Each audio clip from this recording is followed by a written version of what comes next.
नमस्कार, मैं हूं आपके साथ शिप्रा झा। शाम के 7 बजने वाले हैं और आप देख रहे हैं बिहार का सबसे बड़ा बुलेटिन की शुरुआत सबसे बड़ी खबर के साथ करेंगे।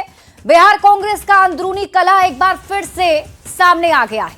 मधुबनी कांग्रेस कार्यालय में हार की समीक्षा बैठक के दौरान ही कांग्रेस प्रदेश अध्यक्ष राजेश राम के सामने कार्यकर्ता आपस में भिड़ गए। कांग्रेस कार्यकर्ताओं के बीच जमकर मारपीट हुई है और एक दूसरे पर लात घूंसे चलाए गए हैं। ये रिपोर्ट देखिए।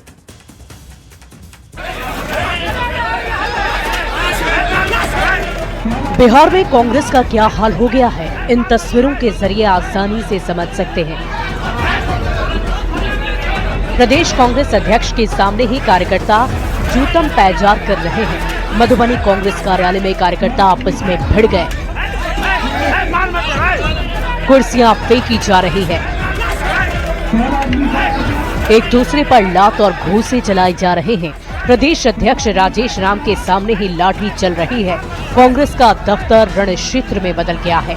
दरअसल कांग्रेस पार्टी हार की समीक्षा करने बैठी थी, लेकिन समीक्षा बैठक के दौरान कांग्रेसी कार्यकर्ता आपस में भिड़ गए और जमकर लाठियां चलने लगी। हैरानी की बात तो ये है कि ये सब कुछ हुआ बिहार कांग्रेस के प्रदेश अध्यक्ष राजेश राम और वरिष्ठ नेता शकील अहमद खान के सामने। बवाल इतना हुआ कि कई कांग्रेस के कार्यकर्ता घायल हो गए। बैठक में हार के कारण और जिम्मेदारी तय करने को लेकर तीखी बहस चल रही थी। इसी दौरान दो गुट आमने सामने आ गए। माहौल बिगड़ता देख प्रदेश अध्यक्ष राजेश राम ने हालात संभालने की कोशिश की, लेकिन तब तक हालात बेकाबू हो चुके थे। कांग्रेस दफ्तर में हंगामा और बवाल की इन तस्वीरों ने बिहार कांग्रेस में गुटबाजी और अनुशासन पर एक बार फिर सवाल खड़े कर दिए हैं। चुनाव में करारी हार के बाद कांग्रेस पार्टी आत्ममंथन कर रही है, लेकिन कांग्रेस कार्यकर्ताओं के इस जूतम पैजान ने कांग्रेस में आपसी कलह को फिर सामने ला दिया है। न्यूज़ 18 के लिए मधुबनी से प्रशांत कुमार झा की रिपोर्ट।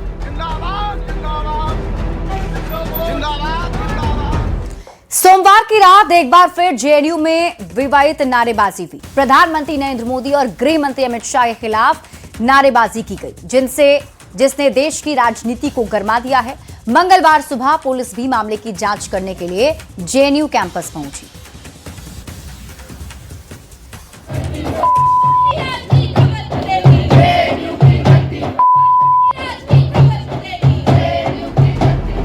जेएनयू कैंपस एक बार फिर से सुलग गया है। एक बार फिर 2020 की देश विरोधी कांड के 6ठी बरसी पर नारे लगाए गए।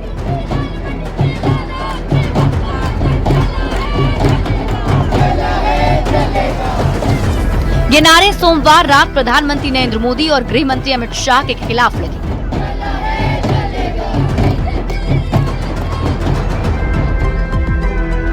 ऐसा तब हुआ जब सुप्रीम कोर्ट ने 2020 के दिल्ली दंगों की साजिश के मामले में उमर खालिद और शर्जिल इमाम की जमानत अर्जी खारिज कर दी। बीजेपी नेता ऐसी नारेबाजी करने वालों को अर्बन नक्सली, भारत विरोधी और बौद्धिक आतंकवादी बता रहे हैं।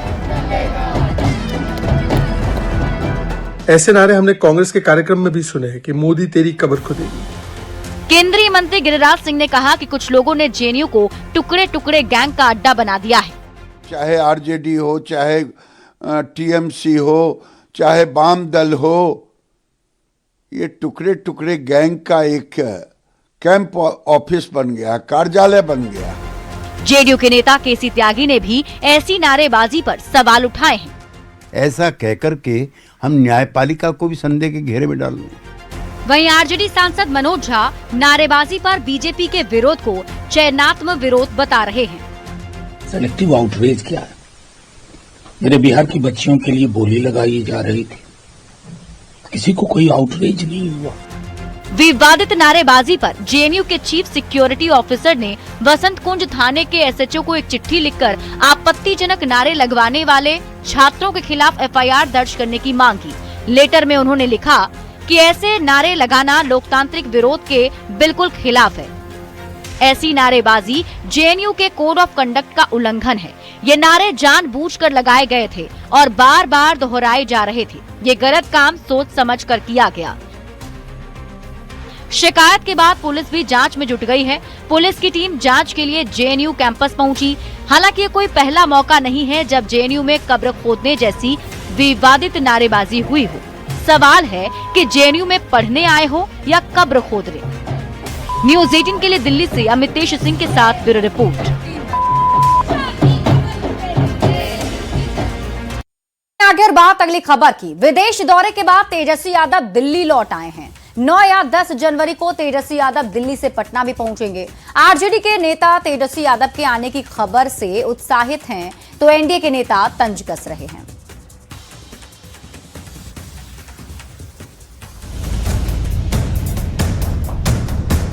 2 दिसंबर की ये तस्वीर बिहार विधानसभा की है। बीजेपी के नेता प्रेम कुमार विधानसभा अध्यक्ष चुने गए। इस दिन के बाद यानी बिहार विधानसभा के शीतकालीन सत्र के दूसरे दिन की कार्यवाही में हिस्सा लेने के बाद से तेजस्वी यादव की बिहार में कोई तस्वीर नहीं दिखी। हां, तेजस्वी के गैर हाजिर रहने पर सियासी बयानबाजी खूब हुई, विरोधियों ने जमकर सवाल उठाए। लेकिन अब खबर है कि विदेश यात्रा से तेजस्वी यादव सोमवार को दिल्ली लौट आए। दिल्ली लौटते ही तेजस्वी ने लालू यादव से मुलाकात की। हालांकि कोई तस्वीर अब तक सामने नहीं आई। जन सरकारों को यूं ही हम बीच भंवर में नहीं छोड़ सकते। जनता के सवालों को लेकर के जाएंगे। तो बीजेपी के शहनवाज हुसैन तेजस्वी यादव पर तंज कस रहे हैं। अब तो 5 साल तक छुट्टी ही छुट्टी है, खूब घूमे और इस पर किसी को भी आलोचना भी नहीं करना चाहिए, क्योंकि उनके पास करने को कुछ नहीं है। वहीं जेडीयू के नेता केसी त्यागी का कहना है कि अब आरजेडी की राजनीति ढलान की ओर है और आरजेडी मार का जो राजनीति है वो अपने अवसान पर है, जिसमें परिवारवाद शामिल है, जिसमें संकीर्ण जातिवाद शामिल है। बिहार विधानसभा चुनाव में महागठबंधन और आरजेडी को मिली करारी हार के बाद से तेजस्वी यादव बिहार से बाहर हैं। ऐसे में देखना होगा कि वापस लौटने के बाद तेजस्वी यादव कार्यकर्ताओं में कैसे जोश भर पाते हैं। न्यूज़ 18 के लिए दिल्ली से अमितेश सिंह और पटना से अमित कुमार की रिपोर्ट।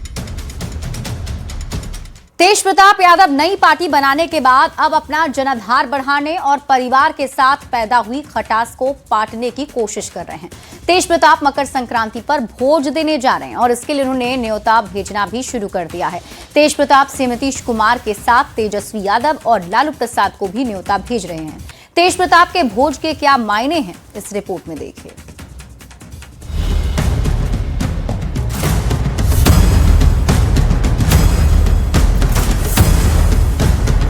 बिहार में मकर संक्रांति के मौके पर दिया जाने वाला दही चूरा का भोज हमेशा सियासी चर्चा में रहा है। दही चूरा भोज के बहाने बिहार की सियासत अक्सर बदलती हुई दिखाई देती रही है। नए साल 2026 का मकर संक्रांति के मौके पर दिया जाने वाला दही चूरा का भोज भी खास होने वाला है, क्योंकि इस बार जनशक्ति जनता दल के अध्यक्ष तेज प्रताप यादव भी दही चूरा का भोज देने वाले हैं। तेज प्रताप यादव ने 14 जनवरी को अपने आवास पर आयोजित होने वाले दही चूरा भोज का आमंत्रण देना शुरू कर दिया है। खास बात यह है कि तेज प्रताप अपने भोज में सभी दलों के बड़े नेताओं के साथ साथ अपने पिता लालू प्रसाद और भाई तेजस्वी यादव को भी न्योता भेज रहे हैं। 14 तारीख को हमारे राष्ट्रीय अध्यक्ष आदरणीय तेज प्रताप जी द्वारा चूरा दही के भोज का आयोजन किया गया है, जिसमें हम बिहार के माननीय राज्यपाल महोदय जी को न्योता देंगे, हमारे माननीय मुख्यमंत्री जी को न्योता देंगे, हमारे बिहार के माननीय डिप्टी सीएम साहब। हमें आशा ही नहीं, पूर्ण विश्वास भी है कि सभी लोग इस पावन अवसर पर उपस्थित होकर हमारे कार्यक्रम की शोभा को बढ़ाएंगे। तेज प्रताप यादव का निमंत्रण सियासी चर्चा का विषय बन चुका है। जनशक्ति जनता दल के मुताबिक इस भोज का न्योता राज्यपाल, CM Nitish Kumar, deputy CM सम्राट चौधरी, विजय चौधरी के साथी चिराग पासवान, जीतन राम मांझी, उपेंद्र कुशवाहा के साथ साथ लालू प्रसाद और तेजस्वी को भी भेजा जा रहा। माना जा रहा है कि तेज प्रताप का ये कदम परिवार और आरजेडी से नाता टूटने के बाद सबसे बड़ा मास्टर स्ट्रोक है। कांग्रेस ने इस कदम का स्वागत किया है। सियासत में इतना शिष्टाचार तो बचा ही रहना चाहिए कि हम एक दूसरे के यहाँ पर्व त्योहार के मौक़ों पर आ जा सकें, एक दूसरे के गम, एक दूसरे की खुशियों को बांट सके। वैचारिक विरोध अपनी जगह पर हो, लेकिन इतना शिष्टाचार बचा के अगर तेज प्रताप जी, तेजस्वी जी या कोई रखना चाहता है तो उसका स्वागत होना चाहिए। तेज प्रताप यादव के इस भोज का बीजेपी और जेडीयू ने भी समर्थन किया और तंज भी कसा है। भोज दे रहे हैं, शायद अपने पिता लालू से बड़ी लकीर खींचने के प्रयास में हैं। वह दिखाना चाहते हैं कि उनकी पार्टी राजद ने जो काम कभी नहीं किया उस काम को करने का प्रयास कर रहे हैं, इसलिए वो सर्वदलीय पार्टी का भोज कर रहे हैं। या हो सकता है कम से कम जो परिवार से दूर हुए हैं, थोड़ा इनके अंदर कुछ भावना आ रही होगी, तो परिवार के करीब जाने का भी इनका एक ये तरीका हो सकता है। हर सच्चाई मालूम है। अब मकर संक्रांति के अवसर पर उनके चूड़ा दही भोज के आयोजन की खबरें सामने आ रही हैं, सबको निमंत्रण दे रहे हैं। लोकतंत्र में ये बातें चलती रहती हैं। अब देखना दिलचस्प होगा कि चूड़ा दही के दिन सिर्फ चूड़ा दही तक बात सीमित रहती है या कुछ खिचड़ी भी पकती है। तेज प्रताप का सियासी दही चूरा भोज के निमंत्रण पर सियासत शुरू हो चुकी है। माना जा रहा है कि तेज प्रताप इस भोज के बहाने जहां अपनी मौजूदगी सभी दलों के बीच बढ़ाना चाहते हैं, वहीं अपने परिवार के बीच पैदा हुई खटास को भी पाटने की कोशिश कर रहे हैं। न्यूज़ 18 के लिए पटना से रवि एस नारायण की रिपोर्ट। पटना में गैंगस्टर अमन शुक्ला हत्याकांड की परतें धीरे धीरे खुल रही है। अपराधी अमन शुक्ला हत्याकांड से जुड़ा सीसीटीवी फुटेज भी सामने आया। अपराधी बाइक से अमन शुक्ला का पीछा करते दिख रहे हैं। हत्याकांड की प्रेम प्रसंग और पुरानी रंजिश के एंगल से जांच जारी है। ये रिपोर्ट देखिए।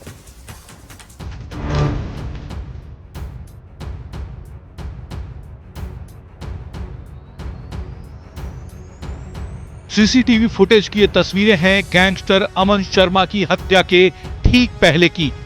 बाइक सवार अपराधी अमन शुक्ला का पीछा करते दिख रहे हैं। तस्वीरों में आप देख सकते हैं जो बाइक पहले जा रही है वो अमन शुक्ला की है। अमन शुक्ला अपनी पत्नी के साथ उस पर बैठकर जा रहा है और पीछे से एक बाइक उसे ओवरटेक करने की कोशिश कर रही है। कुछ सेकंड बाद बदमाशों ने अमन के सामने बाइक रोकी और ताबड़तोड़ फायरिंग शुरू कर दी। बेखौफ बदमाशों ने गैंगस्टर अमन को उसकी पत्नी और बच्चे के सामने गोलियों से भून दिया। सोमवार को अमन शुक्ला अपने परिवार के साथ बाइक से अपने बच्चे को डॉक्टर से दिखाने जा रहा था। इसी दौरान उमा हॉस्पिटल के पास फायरिंग की गई और उसे मौत की नींद सुला दिया गया। अमन शुक्ला की हत्या के बाद हड़कंप मच गया। पुलिस का दावा है कि हत्या के मास्टरमाइंड की पहचान कर ली गई है। पुलिस को शक है कि ये पूरा मामला पुरानी रंजिश और प्रेम प्रसंग से जुड़ा है। कल जो घटना हुई है उसमें हम लोगों को काफी कुछ इन्फॉर्मेशन मिला है और उसी में हम लोग ट्रेस कर रहे हैं। कुछ कैमरा वगैरह निकाले जा रहे हैं और जल्द ही इसमें जो व्यक्ति हैं उसको हम लोग पकड़ लेंगे। आपकी रंजिश है या प्रेम? इसमें देखिए जो आया है दोनों बातें आ रही हैं और जो उनके साथ में जो एक्टिविटी रही है पूरे परिवार का उसको लेकर हम लोग आगे बढ़ रहे हैं। जब इसमें मेन व्यक्ति जो आइडेंटिफाई हुआ है वो पकड़ा जाएगा तभी पूरा राज चलेगा। पुलिस को अमन शुक्ला के मोबाइल फोन से कई अहम जानकारियां मिली हैं। अमन शुक्ला पिछले 3 दिनों से अपने घर नहीं जा रहा था और बोरिंग रोड इलाके के एक फ्लैट में रह रहा था। गैंगस्टर अमन शुक्ला पर कई मामले दर्ज थे। अमन शुक्ला का प्रोफाइल किसी फिल्मी कहानी से कम नहीं। रिटायर्ड दरोगा का बेटा अमन अपराध की दुनिया में आने से पहले एक अंग्रेजी शिक्षक था। वह अनीशाबाद के कोचिंग संस्थान में पढ़ाता था और मुजफ्फरपुर के एक बड़े संस्थान में एचओडी के पद पर भी रह चुका था। अपराध की दुनिया में उसका नाम तब सामने आया जब बेऊर के हरनिचक पीएनबी ब्रांच में उसने 52 लाख रुपए की दिन दहाड़े डकैती की साजिश रची थी। पीएनबी डकैती मामले में 2020 से जेल में बंद अमन करीब 5 साल बाद मई 2025 में रिहा हुआ था। इसके बाद वो पहचान बदलकर सामान्य जीवन जीने की कोशिश कर रहा था, लेकिन आपराधिक इतिहास उसकी हत्या की वजह बन गई। न्यूज़ 18 के लिए पटना से धर्मेंद्र कुमार की रिपोर्ट। मोतिहारी का केसरिया हर हर महादेव के नारों से गूंजयमान है। दुनिया के सबसे बड़े शिवलिंग को देखकर श्रद्धालु नाच रहे हैं, झूम रहे हैं। देखिए ये अद्भुत तस्वीर।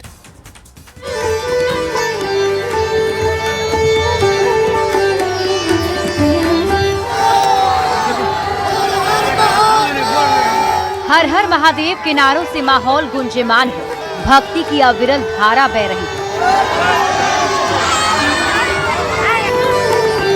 हाँ, विराट रामायण मंदिर में दुनिया के सबसे बड़े शिवलिंग को देखने के लिए लोगों का सैलाब उमड़ पड़ा है। शिवलिंग पर फूलों की बारिश हो रही है। शिवलिंग को 17 जनवरी को मंदिर में स्थापित किया जाना है, लेकिन अभी से ही लोगों ने इस शिवलिंग की पूजा शुरू कर दी है। के सबसे बड़े विराट रामायण मंदिर का शिवलिंग अब कथौलिया मंदिर परिसर में पहुंच गया है।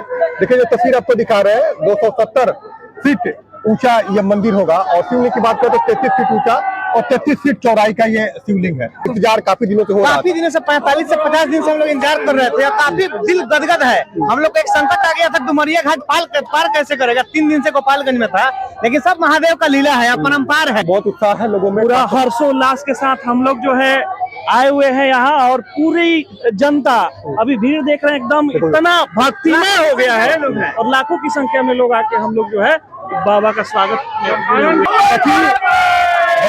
अच्छा लगता सूर्य के पूजा बा, अच्छा लगई बा भगवान जी के शिवलिंग आगे। देखिए यही महिलाओं में उत्साह है।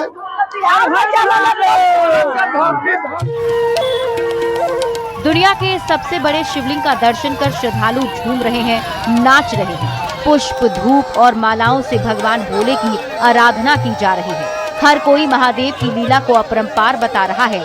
दुनिया के सबसे बड़े शिवलिंग के आने से ही केसरिया का माहौल बदल गया है। जब इस विराट, अद्भुत, दिव्य शिवलिंग की मंदिर में स्थापना होगी तो ये करोड़ों सनातनियों की भक्ति का केंद्र बन जाएगा। न्यूज़ 18 के लिए मोतिहारी से अवनीश कुमार सिंह की रिपोर्ट। और रुक कर लेते हैं इस वक्त की बड़ी खबर की ओर। बड़ी खबर आपको बताते हैं, एक बार फिर यात्रा पर निकलेंगे सीएम नीतीश कुमार। यात्रा के दौरान बिहार का भ्रमण करने वाले हैं मुख्यमंत्री।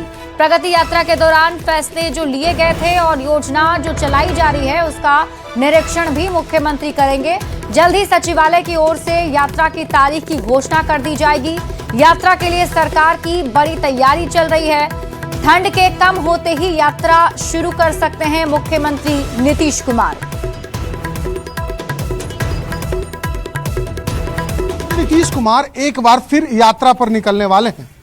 पिछली प्रगति यात्रा के दौरान जो घोषणाएं हुई, जिन योजनाओं की स्वीकृति मिली और जिन योजनाओं पर काम शुरू हो गया था, उन योजनाओं की शुरुआत भी करेंगे, उद्घाटन शिलान्यास भी होगा और पूरे बिहार में मुख्यमंत्री नीतीश कुमार अलग अलग जिलों में जाएंगे और इसको लेकर जिलावार तैयारी भी इस वक्त की जा रही है। मुख्यमंत्री सचिवालय से अभी तारीख का ऐलान नहीं हुआ है, लेकिन इतना तय है कि जल्द ही मुख्यमंत्री नीतीश कुमार बिहार की यात्रा पर निकलेंगे और सभी जिलों में वो जाएंगे, वहां के विकास कार्यों की समीक्षा करेंगे, जैसा कि वर्षों से मुख्यमंत्री नीतीश कुमार बिहार में करते आए हैं। तो जल्द ही माना जा रहा है कि तारीखों का भी ऐलान मुख्यमंत्री सचिवालय के द्वारा किया जाएगा। कैमरा पर्सन दीपक के साथ शैलेंद्र, न्यूज़ 18 पटना। बड़ी खबर आपको नालंदा से बताते हैं, जहां मुख्यमंत्री नीतीश कुमार सड़क मार्ग से अपने पैतृक गांव हरनौत के कल्याण बिघा पहुंचे। वहां उन्होंने अपने लंबे समय तक सेवक रहे स्वर्गीय सीताराम के श्राद्ध कार्यक्रम में भाग लिया। मुख्यमंत्री ने दिवंगत आत्मा की तस्वीर पर पुष्प अर्पित कर श्रद्धांजलि दी और लगभग 10 मिनट तक रुककर परिवार के सदस्यों से भी मुलाकात की। कार्यक्रम में ग्रामीण विकास विभाग के मंत्री श्रवण कुमार भी मौजूद रहे।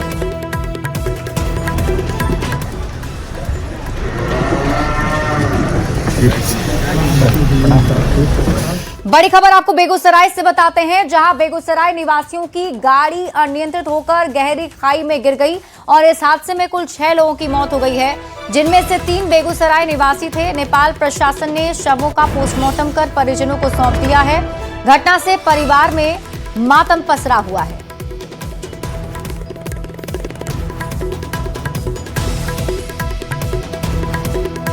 अभी तो ये जानकारी एक पोस्टमार्टम हुआ है, अभी तक आदमी वहाँ से चले नहीं हैं, वो चलेंगे उसके बाद आगे की जानकारी आपको दी जाए।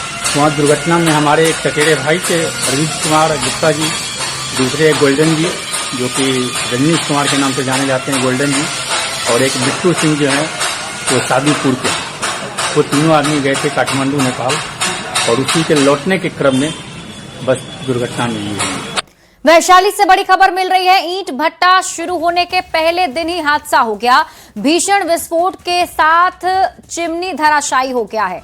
ईंट भट्टा के मैनेजर और 2 फायरमैन घायल हो गए हैं। चिमनी में गैस बन जाने की वजह से हादसा हुआ है।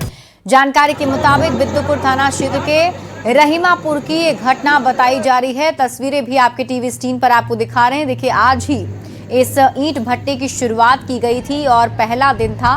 पहले दिन ही हादसा हो गया है। बताया जा रहा है कि चिमनी के अंदर गैस बन जाने की वजह से धराशायी होकर चिमनी गिर गया और इसमें 3 लोगों के घायल होने की खबर है। जैसे हम लोग काम कर रहे थे, आज चिमनी खुदा रहा था, तो हम लोग बाहर में बैठे हुए थे कि खुदा जाएगा ना, तो हम लोग खाना वाना बन रहा था वहाँ पर। तो जब हम लोग बन दिए तो सबका हो गया 3-4 मिनट। उसके बाद में मरला आवाज हो गया। जब चिमनी के अंदर आग लगाने गए ना, आग नीचे लकड़ी जला जाती है। जब वहाँ आग लगाए गैस बना, पूरा बम्बा फट गया, फट के गिर गया, पूरा चिमनी गिर गया, पूरा चिमनी गिर गया। वहाँ कोई नाम निशान नहीं। हमारे लोग को गई, आग में गर्दा हुआ, मानो जैसे विस्फोट हो गया। घटना क्या होती है, ऐसे चिमनी को संचालित करने वाले थे और लोगों के खाना खिलाने उलाने का इंतजाम सब कर रहे थे। पूजा पाठ करके जैसी फायर करने किया तो ब्लास्ट कर दिया चिमनी आवाज कर गया नीचे से। कारण क्या रहा हो? अब कारण हमको नहीं जानकारी इसके विषय। वैशाली से बड़ी खबर है। 2 मंचलों ने फायरिंग की है। छेड़खानी का विरोध करने पर मंचलों ने फायरिंग की और छात्रा ने भागकर अपनी जान बचाई है। बताया जा रहा है कि पढ़ाई कर वापस लौट रही थी छात्रा, तब 2 बाइक सवार मंचले छेड़खानी कर रहे थे। पुलिस ने एक आरोपी को गिरफ्तार कर लिया है और दूसरे की तलाश में जुटी हुई है। बेलसर थाना क्षेत्र के जारंग गांव की घटना बताई जा रही है। एक मोटरसाइकिल पर सवार 2 मनचला लड़का उसका पीछा करने लगा, उसके साथ छेड़छाड़ करने का प्रयास किया, जिसका उस बच्ची के साथ विरोध किया गया। उसके बाद एक लड़का जो है सो अपने कमर से पिस्तौल निकालकर फायर कर दिया। इसकी सूचना पुलिस को मिली, अगल बगल के लोग भी घटनास्थल पर आए। तब तक फायरिंग करने के बाद दोनों लड़का वहां से भाग गए और पुलिस घटनास्थल पर तुरंत पहुंची और पुलिस जो है सो पता लगाकर उसमें से एक लड़का को देसी कट्टा के साथ गिरफ्तार कर लिया है। बिहार में लगातार अतिक्रमण के खिलाफ बुलडोजर की कार्रवाई की जा रही है और इसी को लेकर नगरछिया रेलवे स्टेशन के बाहर अतिक्रमण कर दुकान और झोपड़ी पर बुलडोजर की कार्रवाई की गई। रेलवे पुलिस फोर्स और जिला प्रशासन की टीम की ओर से अतिक्रमण मुक्त अभियान चलाया गया। 12 से अधिक झोपड़ियों को बुलडोजर के माध्यम से जमींदोज कर दिया गया। लंबे समय से यहां अतिक्रमण पर कार्रवाई की गई है और कई बार नोटिस दिए जाने के बावजूद भी दुकानदारों ने अतिक्रमण की जगह को नहीं छोड़ा। इसके बाद आज जिला प्रशासन और रेलवे पुलिस फोर्स की ओर से बुलडोजर की कार्रवाई की गई है। बिहार संस्कृत शिक्षा बोर्ड ने मध्यमा परीक्षा के विद्यार्थियों के लिए बड़ी घोषणा की है। बोर्ड के अध्यक्ष मृत्युंजय झा ने न्यूज 18 से बातचीत में बताया कि अब मध्यमा में प्रथम श्रेणी से पास होने वाले परीक्षार्थियों को 10,000 रुपए की प्रोत्साहन राशि दी जाएगी। उन्होंने कहा कि बोर्ड तेजी से बदलाव की दिशा में काम कर रहा है और अब पूरी व्यवस्था ऑनलाइन कर दी गई है। 27 साल बाद सिलेबस में भी बदलाव किया जा रहा है।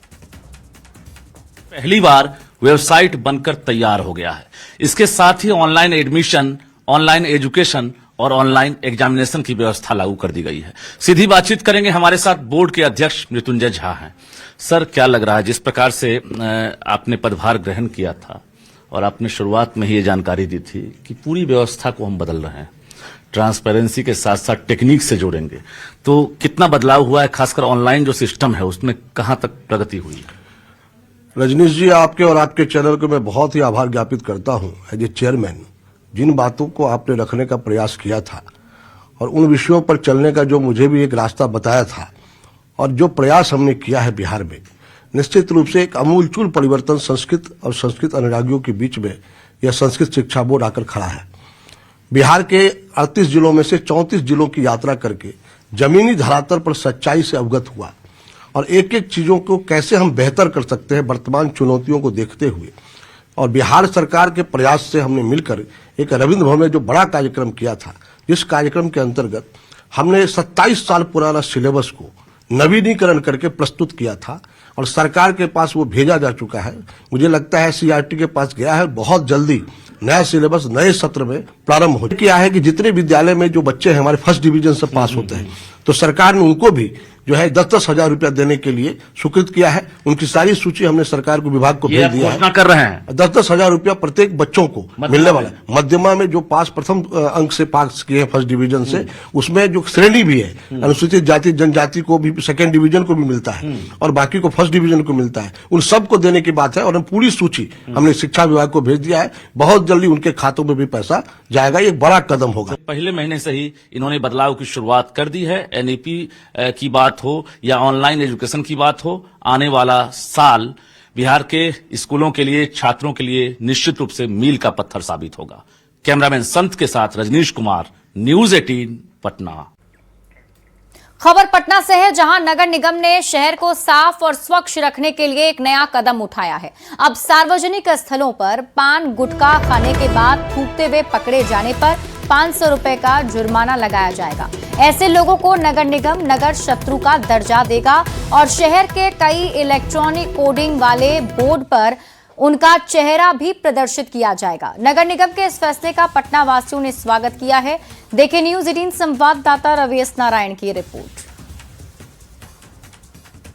स्वच्छ रखने के लिए पटना नगर निगम ने बड़ा फैसला लिया है और इस फैसले के तहत अगर सार्वजनिक रूप से कहीं कोई गुटखा या पान खाकर थूकते हुए पकड़ा जाएगा तो उस पर जुर्माना लगेगा। जी हां, नगर निगम ने एक बड़ी घोषणा की है ताकि पटना शहर जो है वो स्वच्छ रह सके और साफ रख सके। इसमें पटना नगर निगम ने बताया है कि अगर कोई भी सार्वजनिक स्थलों पर थूकते हुए पाया जाएगा तो उसे नगर शत्रु बताया जाएगा, उससे 500 रुपया जुर्माना लगाया जाएगा। और वो जो तस्वीर आप होर्डिंग देख रहे हैं नगर निगम का, वो जो हर एक चौराहे पर जो लगा हुआ है, वहां पे उसकी तस्वीर जो है वो ऐसे करके दिखाई जाएगी ताकि पूरे शहर को पता चले कि शहर को गंदा करने वाला जो व्यक्ति है वो यही है और इसे नगर शत्रु का नाम दिया गया है। लेकिन ये जो पहल है वो पटना शहर को साफ करने की बड़ी पहल मानी जा रही है। कुछ युवा हैं हमारे साथ। ये एक जो पहल नगर निगम ने शुरू की है कि अगर कोई थूकता हुआ पकड़ा जाता है गंदा करता हुआ तो उस पर जुर्माना लगेगा, उसके पोस्टर भी लगेंगे। इसको कैसे देख रहे हैं आप लोग? ये सर बहुत ही अच्छा कदम हुआ है जो नगर निगम द्वारा उठाया गया है और हम लोग का भी रिक्वेस्ट है बाकी पटना के सारे वासियों से कि आप स्वच्छता अपने इलाकों में बनाए रखें जिससे कम रोग भी फैलेगा। उससे क्या कहेंगे कि अब जब है उस पर जुर्माना लगेगा? वाकई बहुत ही अच्छा कदम उठाया है नगर निगम ने, क्योंकि कभी भी हम लोग इधर कभी जाते थे तो देखते थे कि वाकई बहुत ही गंदा दिखने में लगता था। खास करके हम लोग जाएंगे रेलवे स्टेशन पे तो देखेंगे बेसिन वगैरह में ऐसे ही गुटखा खा के थूका हुआ है, वहाँ पे जाने में भी कहीं चौक चौराहे पे भी देखने में। और इसी के साथ अपना बिहार के इस बुलेटिन में अभी के लिए बस इतना ही। आगे देखिए जोहार झारखंड मेरी सहयोगी जया मिश्रा के साथ।